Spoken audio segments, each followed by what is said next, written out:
Well, howdy. In today's episode of Taxpayer Talks, we cover the projected state surplus and how that can be used to provide actual property tax relief in the upcoming legislative session.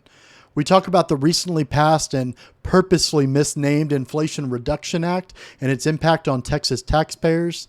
And then lastly, we cover the cost of the ongoing busing stunt by Texas Governor Greg Abbott in response to the federal government's inaction on the Texas-Mexico border. Stay tuned.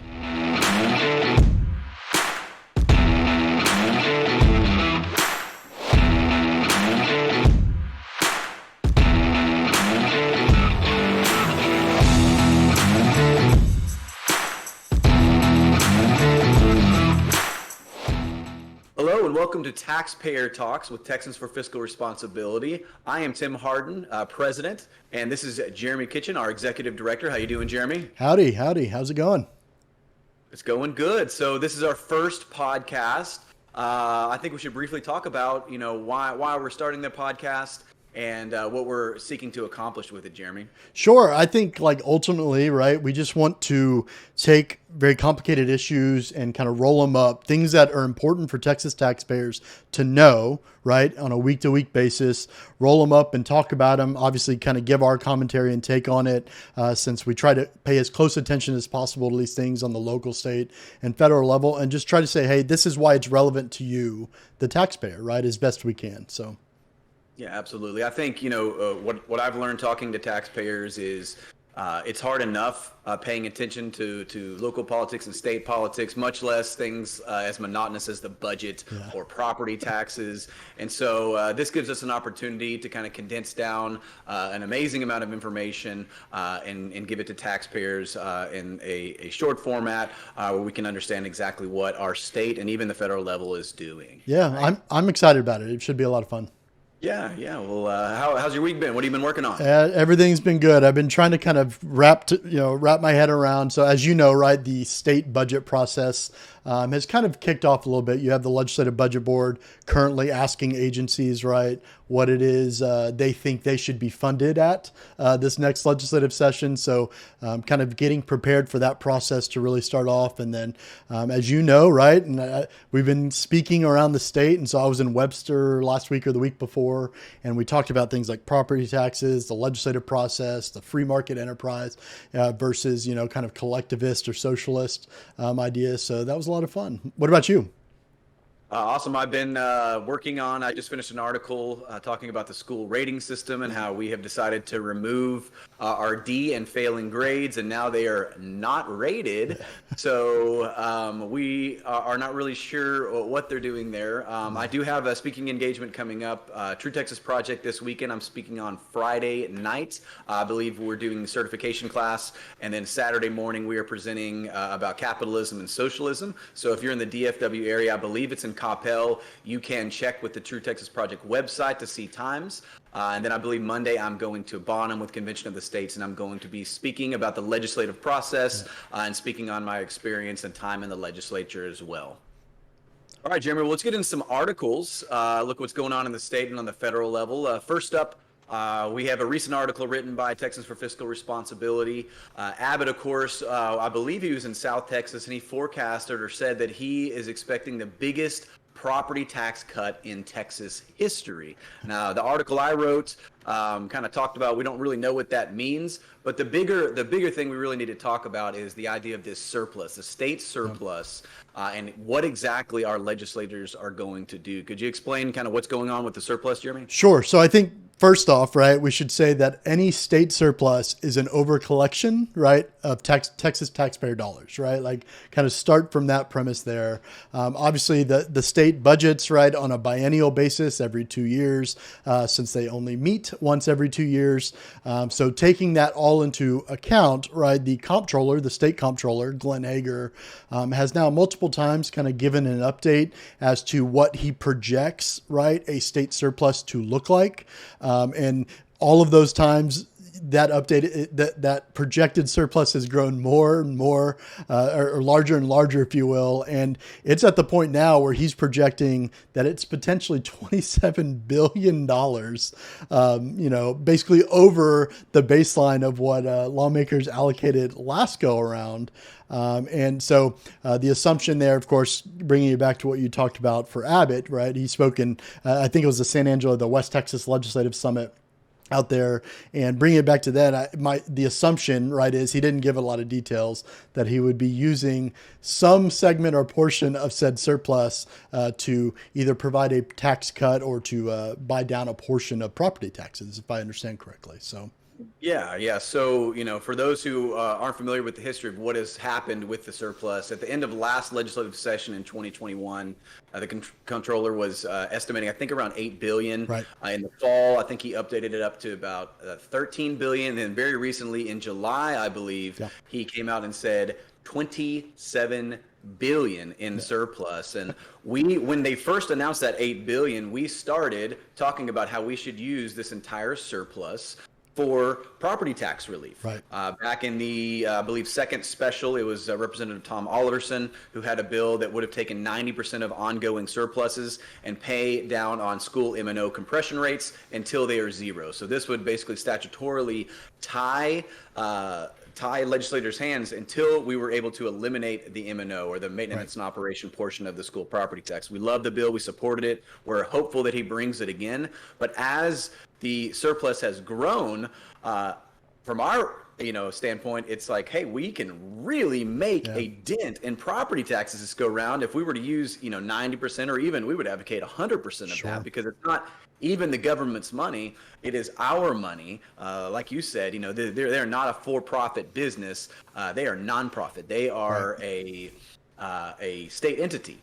And so what we would like to see is as much of that as possible. What has been going on lately is Lieutenant Governor Dan Patrick, I believe, came out and said that they might use something like $4 billion, which is super lackluster, not exciting at all. We wrote an article not too long ago that we're speculating, we don't know, but we're speculating based on what we've heard, that a lot of that money has already been spent or in the budgetary process. And so you have roughly about $12 billion that we have left to work with if all of those rumors are true. I hope they're not. I hope we can use more of that. But we do think that the surplus is the best chance for taxpayers to actually get some relief, especially in a season right now in property taxes where a lot of people, some are getting that no new revenue rate on the local level, some are not, but almost everyone is flabbergasted at their property tax bills, and everyone's just hoping that our lawmakers are able to do something to help us out. I mean, I think that's the biggest takeaway from all this, right? Is that, like, in the past, taxpayers keep getting promised relief from exponentially growing property taxes. And to be frank, right, like, the rate of growth in the state, obviously, right, comes with its own challenges. And one of those challenges seems to be that property taxes are just skyrocketing. And the quote relief that they've been providing just isn't, it's a drop in the bucket, right? I wouldn't even call it relief, to be frank. And they have an opportunity going into this next legislative session with this budget surplus to actually provide relief and put us on a path towards its overall elimination, right? So, yeah, I think, as we've said many times in our articles and with the Texas Prosperity Plan, the strategy has been slow the growth. Right. And even when they say, hey, we are providing relief, or this is historic property tax relief, the reality is our bills keep going up. No one's bills are going down, whether it's inflation or high gas prices or whatever you name it. Taxpayers are being crushed, and when we hear relief, we expect our bill to go down. Right. So speaking of the federal level, let's switch gears there and focus on what Biden just did. Sure. I believe it was Tuesday he signed into law the Inflation Reduction Act that most of us would argue is not going to decrease inflation. It's actually probably going to make it worse. Sure. What is your take on this, Jeremy? Yeah, I mean, I think if you're to believe, I think it was over 200, right, kind of renowned economists from all across the United States have come out against this bill. Now, of course, already been approved by Congress and signed by Biden. Like, you've got You had their own agencies, right, charged with reviewing the bills and providing analysis at the congressional level, basically saying this won't do anything for inflation. And Democrats, I believe it was purely partisan, right? Democrats just kind of rammed this through Congress, and there's a whole bunch of just giveaways to green energy, right? As you talked about, this is the thing that caught a lot of people's ire because ultimately, over the course of I think it's 10 years, it potentially gives the IRS license to hire like upwards of 87,000 agents, right? And these are agents who arguably would come after, right, taxpayers like you and I or anyone else. This is middle class and lower, right, for audits and things like that. And so it kind of runs with this misnomer, right, this name of Inflation Reduction Act. And frankly, there's not a lot in it that looks like it really deals with inflation at all. Yeah, a lot of conservatives I've seen online, they're calling it the Inflation Corruption Act, right? And I think that certainly speaks to the 87 some odd IRS agents they're trying to hire. It looks on reports I've seen at least that they're looking to focus on the middle class. And then of course I think we all saw that ad that was quickly taken down by the IRS that said, we're going to arm you and you might need to use deadly force or something along those lines. I might not be quoting it correctly, but it was only a couple days up and then they took the ad down. So I think all of these little things tell us the intention, right, which is the federal government is yet again trying to expand and trying to continue to clamp down on taxpayers. And this is bad news. I did see some of the Texas state Democrat lawmakers praising it and even, taking credit saying, oh, hey, we're so glad we got to help work on this and we can't wait for it to reduce inflation. But, for those who pay attention to economics, inflation is caused by us increasing the money supply 80% mainly, right? You can argue supply chain issues and COVID, but the main reason was we printed trillions and trillions of dollars, which devalues the currency and causes inflation. And so there's no way that a bill on the federal level that gives out more free money and subsidies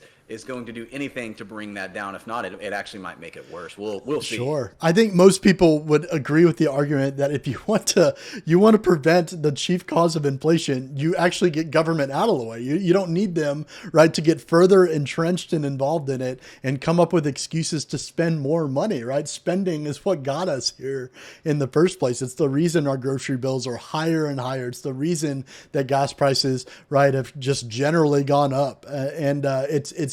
It's amusing in a very sad way, right, that something like this passed through Congress and has now been signed into law. And I think we're still going to feel and we're going to reel from the effects of it here over the next few months, unfortunately. So.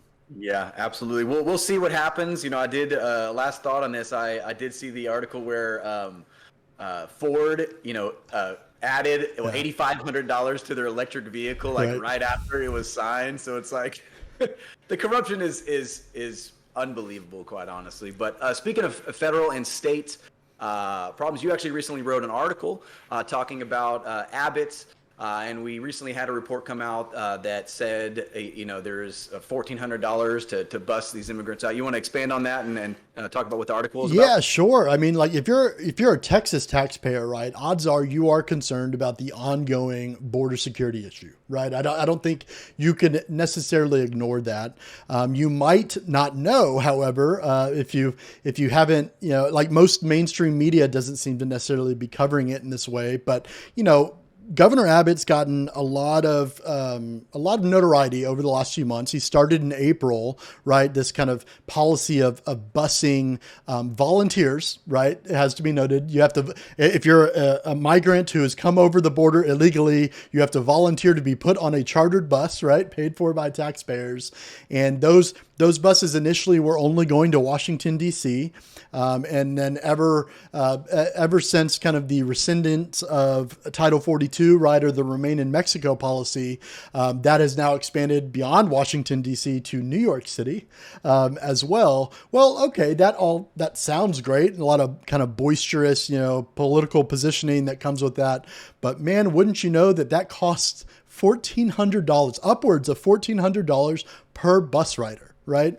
And there's a few important notes that come with that, right? It's like, It's mainly that expensive because we offer security personnel on all these chartered buses, but it would be cheaper to literally put these individuals on get a first class ticket, right, on a plane. You can charter a plane and send them to the same location, and it would be cheaper for taxpayers. And moreover, like the Abbott had told, right, there were people that kind of raised these criticisms, and Abbott had said, well, we're going to privately raise funds, right, for this initiative, similar to privately raising funds for his border wall initiative, right, that he announced, I guess, over a year ago or whenever it was as a part of Operation Lone Star. Well, the reality is that as of mid-July, they've raised, I think it's like the mid $100,000 something dollar mark, which is a drop in the bucket to the actual millions that this has already cost Texas taxpayers. And oh, by the way, right, the biggest takeaway, right, Tim, is that we are busing these people further into the United States. We're aiding, right? We're aiding the Biden administration. It's insane. I mean, what do you think?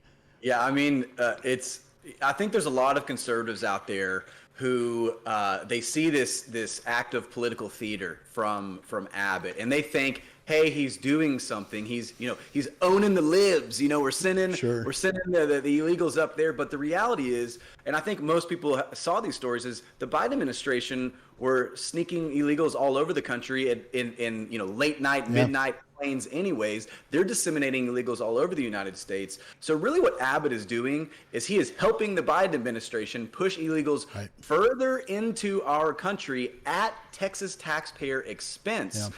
We're not solving the problem. The solution to the problem, the conservative solution to the problem, would be secure the border, which we allocated billions of dollars for. We still have not yet. You have, I believe, soon to be likely Governor Lake, who says she's going to declare an invasion in January. There's been conservatives across the state saying Abbott needs to declare an invasion. And where we need to ship the illegals is back to Mexico or back to South America, not to further disseminate them into the United States, because then we have all kinds of problems. We have, our welfare system getting taken advantage of, and we have a lot of states where illegals can vote now. Right. And so it's to the left's advantage to pull these illegals in, and there's not really a whole lot of feasible solutions besides securing the border and deporting these people back to where they came from, not helping the Biden administration out at taxpayers' expense. And so I would like some conservatives kind of wake up and realize that although it looks good and it's fun to I'm sure listen to some of these more northern cities who don't deal with this complain about it, the reality is it's not helping the problem at all. Yeah, I mean, I think this issue speaks to a much broader issue, which is if you're a Texas taxpayer and you're concerned about the border, its security, right, the policies by which the federal government continues to ignore and Texas trying to stand in the gap, you should be concerned about whether we are effectively and efficiently using taxpayer money, right? An unprecedented amount was allocated by the lawmakers this last legislative session, right? Upwards of $3 billion. And then in the interim, they've allocated even more, nearly $4 billion for this effort, right? And that's not to say that that's not like worthwhile, but as taxpayers, we should, if we're not curbing, right, the current problem, if we haven't curbed it yet in Operation Lone Star, right, then we should be asking questions. Are we getting bang for our buck? And if we're not, lawmakers are about to come in for another legislative session, and they should, if they're not already thinking it, they should be asking the question on whether the $4 billion we spent on this was a wise use of money. And if it wasn't, if we're going to allocate more, how best and more efficiently can we allocate that money, right? Yeah, absolutely. Well, we will see. We are just a few months away from the legislative session, and we will see. I'm not going to hold my breath. I don't think Abbott's going to declare any kind of a border emergency or invasion, but we will see how the Texas legislature deals with this in January and just how much more of that surplus they're going to use to further secure the border. All right. Well, hey, make sure y'all, if you're in the Dallas-Fort Worth area, make sure you go to the True Texas Project event that's taking place that Tim talked about earlier, Friday and Saturday there in Coppell. You can join him there, ask any questions or anything like that. Also, a new thing that we started here at Texans for Fiscal Responsibility is if you know of someone in Texas that you would consider a taxpayer champion, well, we've opened up the ability to nominate them for that that title, if you will. You can go to texastaxpayers.com/nominate. We'd love to hear their story. We'd love to highlight what it is that they do to maybe inspire other Texans all across the state.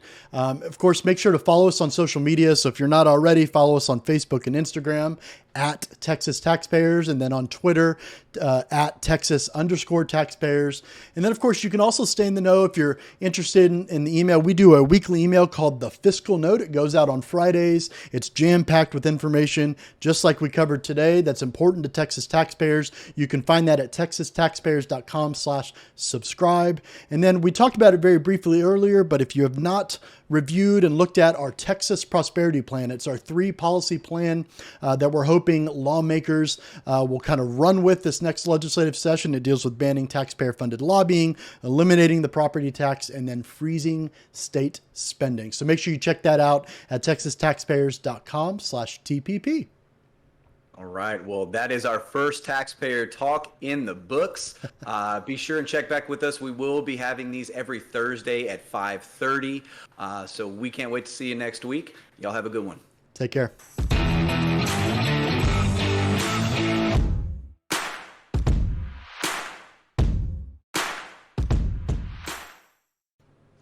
Hey, you made it to the end of this video. Thanks for watching. We really appreciate it. Make sure you subscribe and hit the bell icon so that way you're notified next time we post a video and update to the channel. Thanks again.